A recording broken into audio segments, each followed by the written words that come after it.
Ang aming kalangitan. Ang daming napaka po niya, parang magabok.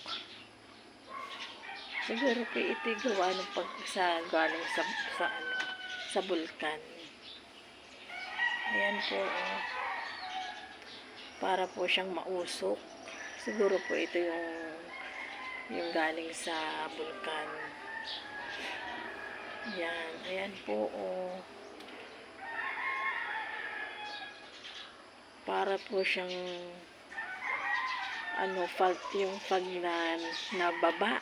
Ayan, tayo niyo po kadilim ng aming paligid, ng aming kalangitan. Kahit po sa baba, tumingin po kayo, para siyang magabok. Super. Parang yung fog na galing sa malamig na panahon. Para po kayong, pag tumitig po kayo, para siyang naambon. Parang may nanlalaglag sa harapan. Dami po. Sobra. Ang sakit pong tingnan sa mata. Siguro po ito nalalaglag na gabok. Ano mo siya inaalan? Hindi naman po siya naambon, pero bakit ganito? May kasama po siyang ambon na parang mausok, na hindi mo maintindihan ang iyong paligid. Talaga pong napakalabo. Ayan po siya, Yung pagmamasdan po ay ayan. Para po ba siyang napakausok, tayo po ang niyog.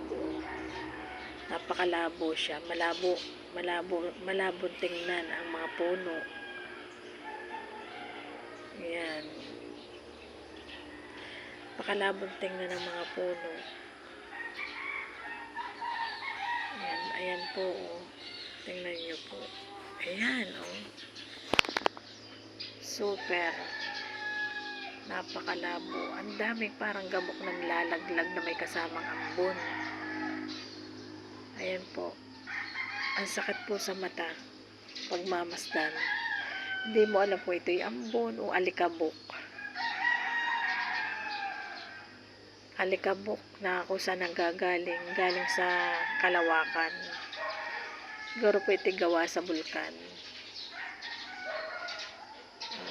Kaya pagmamasdan po nyo, tingnan nyo po yung puno. Ayan, tingnan nyo po. Siya po ay blurred na kung titingnan. Pero dapat po ay hindi. Ayan. Kaya tayo po ay mag-pray para po sa ating na mawala na po ito. Para po siyang fog na kung saan ang gagaling. Ayan. Ayan. Kitang-kita po. Pag siya pagmamasdan mo, ang parang malikabok na may kasama, parang maambon siya, maambon, ganun po ang tingin. Talaga pong sobra, sakit sa mata. Yan. Kaya tayo po ay ipag-pray po natin na mawala na po ito.